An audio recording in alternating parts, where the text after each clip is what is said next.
Okay, well, I might start the introduction. So, hi, and welcome to Council's Talking Bayside Tuesday.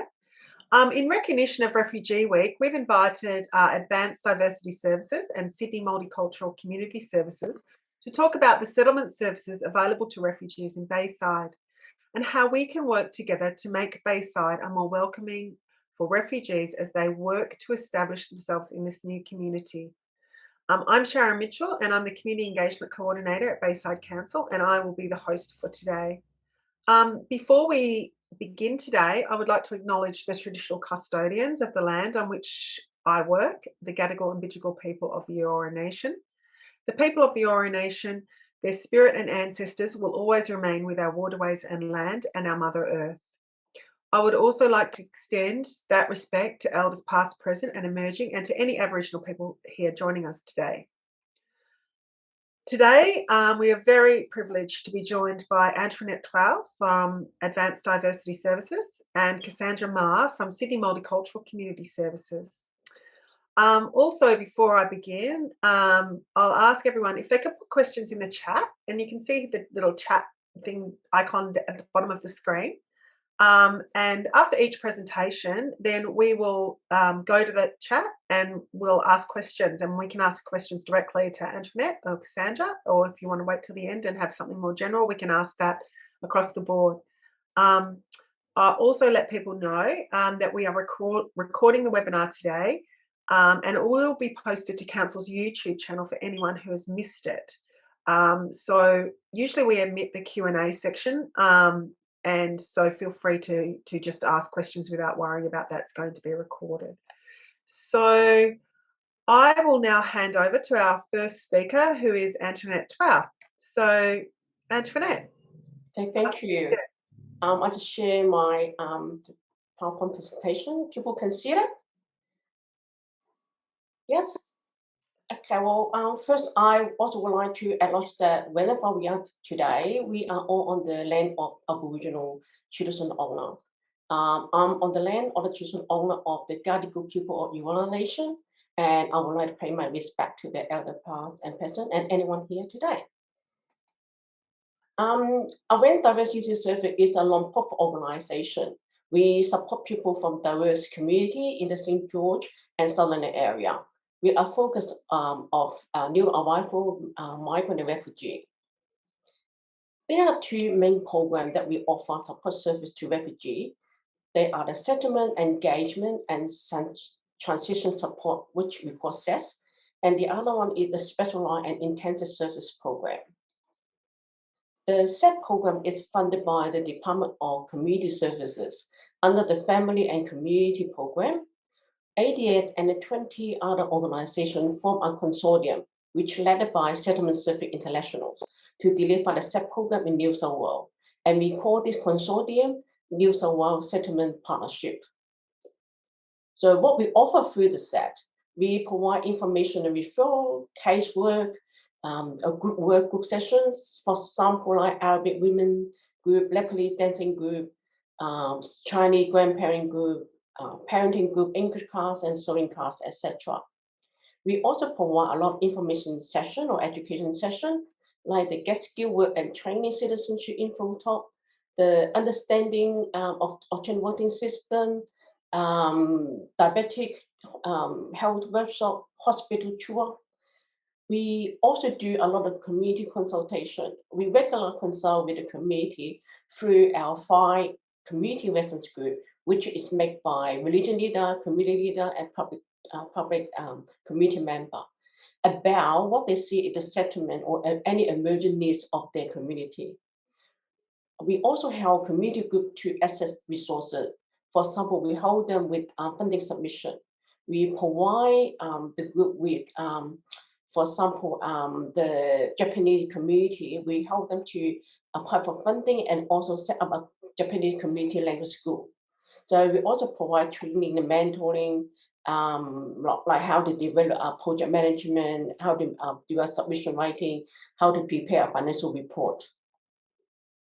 To be eligible for the SET program, which is only provided for migrant and refugee in the first 5 years in Australia, who are refugee or humanitarian entrant, or mainly the family coming under the family migrant with the low income provisions. And there are many different visa classes, and I probably will not list here, but generally people coming here as permanent resident, or there may be a provisional parents, provisional marriage, partner visa. They also are eligible for these such services. And for more information about the eligible visa type, you can find from our website or the contact our set team in the Hurstville offices.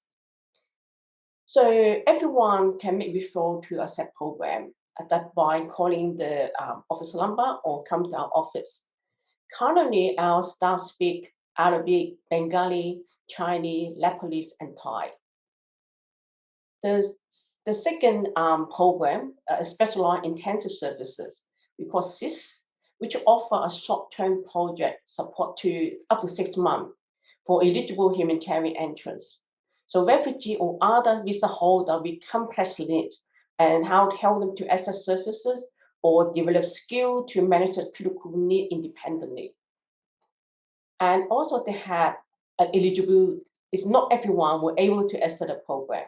And the people holding one of those foreign visa within 5 years of the arrival in Australia, or up to 5 years after their onshore visa was granted. Because some people may come to Australia and apply for refugee or protection visa, and those people we call onshore applicant. So up to 5 years after the onshore visa was granted, they still are able to use the set services. The referral to set program are quite different. So it had to be approved by the Department of Home Affairs. And to make a referral, organization or individual should complete the referral form, which on the Department of Home Affairs website. Or for more information, you can contact us. So what here I would like to share, is a refugee person. A refugee person that we surfaced. Oh. So I would like we interview him about his experience as refugee and how the refugee service can help him. Here is his audio recording. And I'm sorry, the recording sound may be a bit low. You may need to turn on your volume a bit higher to listen clear from him.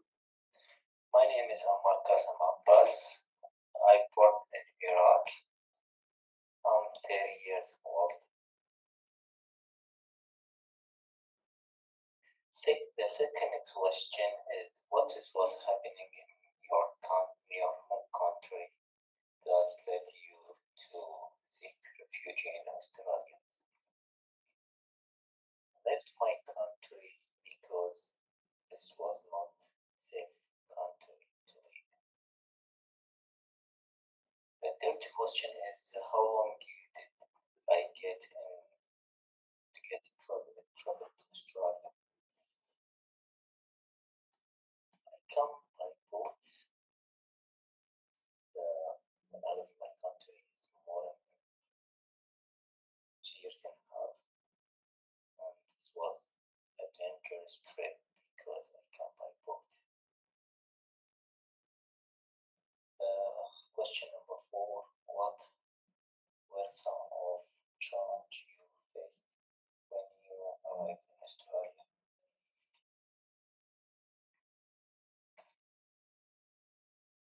The first time when I arrived in Australia, I have some issues about the service here in Australia.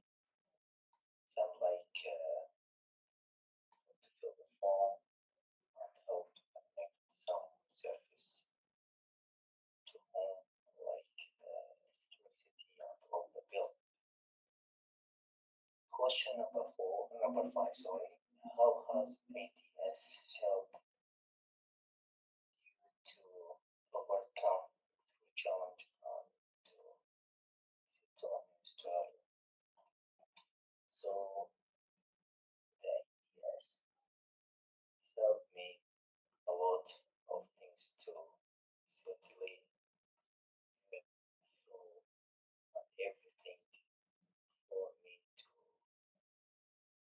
manageable in this country.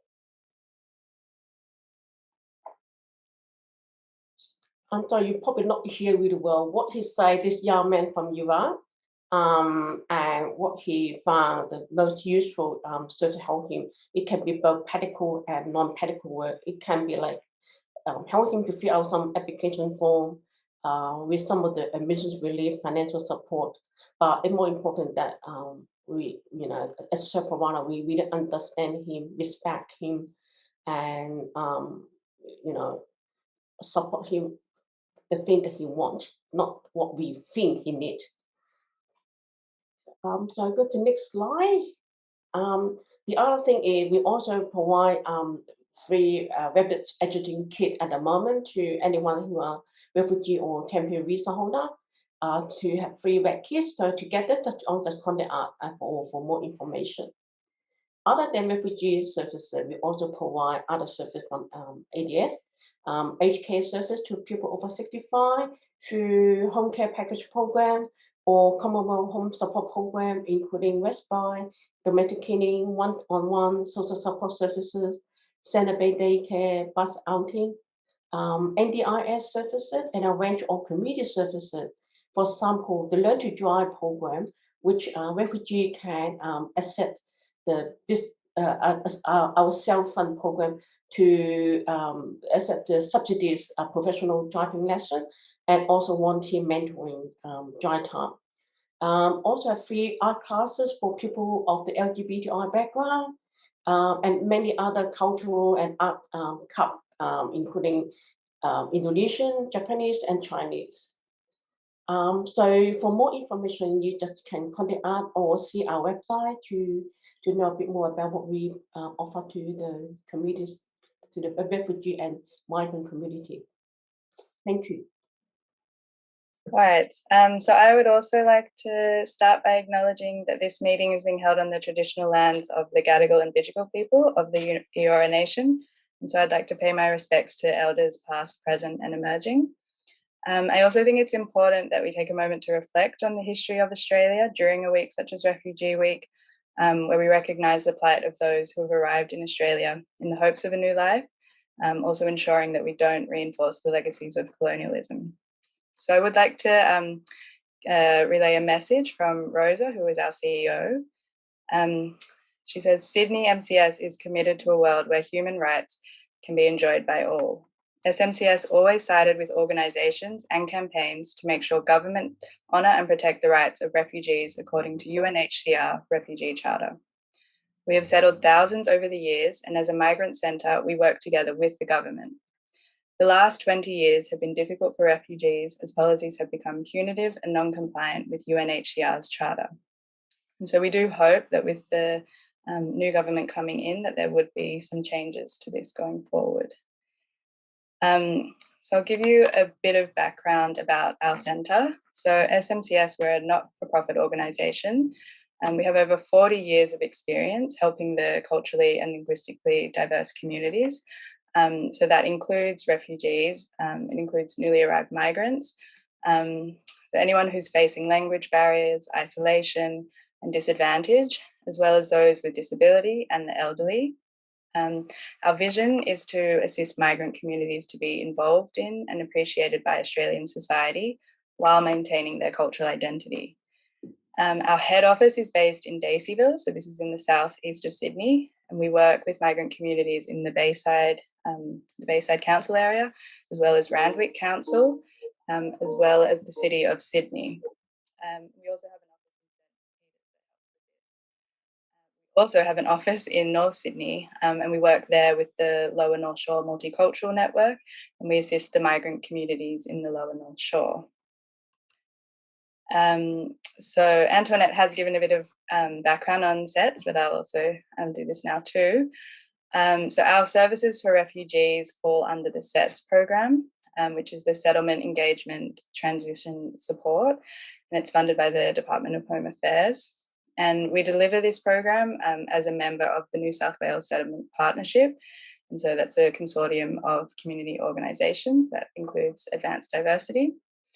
And this SETS program services is for family stream migrants and humanitarian entrants who have arrived in Australia in the last 5 years. And the SETS program, the assistance is towards these groups to address their settlement needs in order to improve social participation, economic well-being, independence, personal well-being, and community connectedness.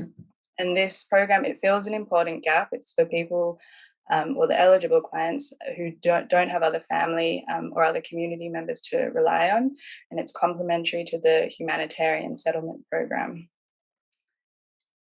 So in terms of the demographics of our area and the community groups that we seem to see the most frequently, we encounter the languages that are Arabic, Bengali, Thai, Hindi, and Indonesian, while the languages that are also quite present are Mandarin and Spanish.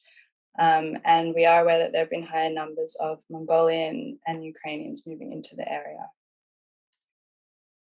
So the services that we provide under the SETS program are based on client services or community capacity building. And so I will explain both of these in a little bit more detail, but just also to highlight that our team of staff are multilingual. So we have a variety of different cultural and ethnic backgrounds and different languages available. Our workers also come from a variety of different professional training. So we have counsellors, we have social workers, we have a registered nurse, diversional therapist, professionals experienced in conflict management, welfare, and community work. So the SETS client services primarily is based on casework. And our caseworkers assist clients to live more empowered and independently in Australia. So they provide settlement-related information, advice, advocacy, or referral to other services, and even to mainstream services. So they help with navigating Centrelink, utility companies, housing support, making appointments, filling in forms, tax help, crisis relief, and we also have a registered GP. The core focus is on education and training, and key to this is developing English language skills and planning education pathways.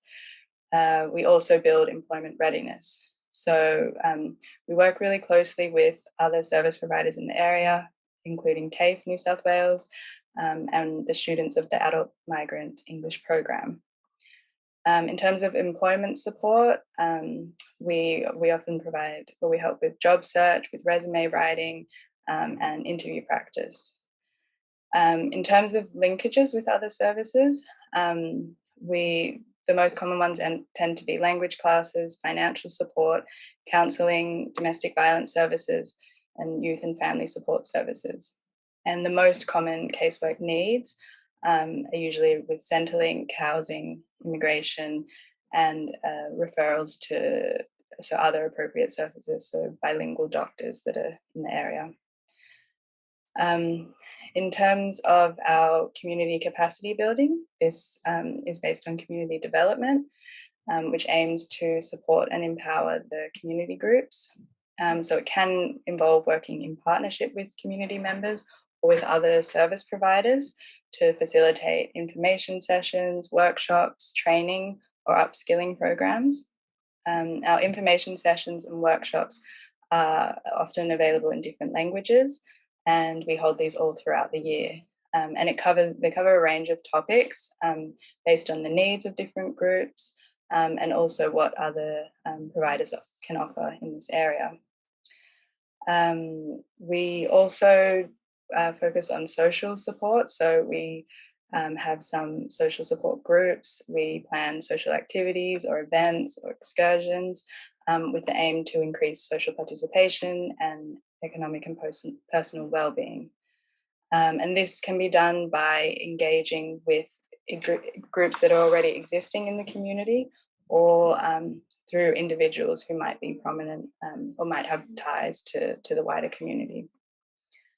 So some of the programs that we are running at the moment, our English language classes, So we have 3 different levels, and we run that weekly, as well as the citizenship test preparation. This is also run, it's run more on a needs basis. So when people come to us saying that they need help to prepare for the test, then we have a volunteer who assists with that. We also run an Art for Wellbeing program, and that was actually supported by Bayside Council. And we've run a few series of this one with different groups of women, and they've reported some really positive mental health benefits from this program as well. So our work skills and employment support, we run sort of different courses throughout the year based on when we have a group together, and we run that across our different offices as well. We have in the past offered some discounted driving lessons as well. We do this in partnership with with a professional driving school. And currently we're now offering those discounted driving lessons for women to promote independence. We also offer a range of different info sessions, and this is run on a needs basis. So just some examples of some of the things that we do information sessions on are around health. So it could be mental health, or it could be diet. We did do a lot around COVID during that period, as well as digital skills. So that might be something as simple as learning to navigate certain apps on the computer, or even just learning computer skills. Or we might do something with the local services such as fire safety, or even the police sometimes have said that they'll come and run an information session here as well as a session on work rights.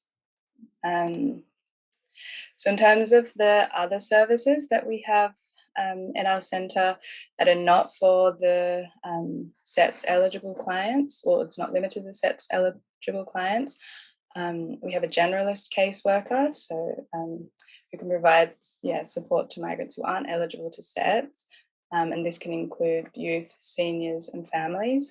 We also offer multicultural home care packages and aged care.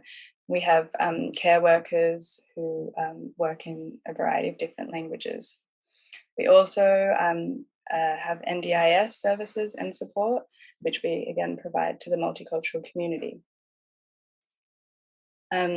So this week it's important that we raise awareness on the experience of refugees. We want to promote our values of compassion and kindness, and we want to also thank the refugee community for their diverse contributions to Australia. As refugees are people who have left their home abroad because it was deemed unsafe, they've come to Australia to build a safer and more prosperous future. So it's important, it's part of our work, and it's important for the Australian community to advocate for refugees that have made their way here. And that includes those who are still in detention, and for those who remain on temporary visas. And it's also important that we continue to welcome those that have arrived here with extra support. And as services, we want to collaborate and to build strong networks with the other agencies who are in the area, so that we can provide the most relevant and effective support. So I would also like to thank Bayside Council, because they've been very supportive towards us, and also for hosting this discussion today. So thank you. I've put my contact details there for anyone who would like to learn a little bit more.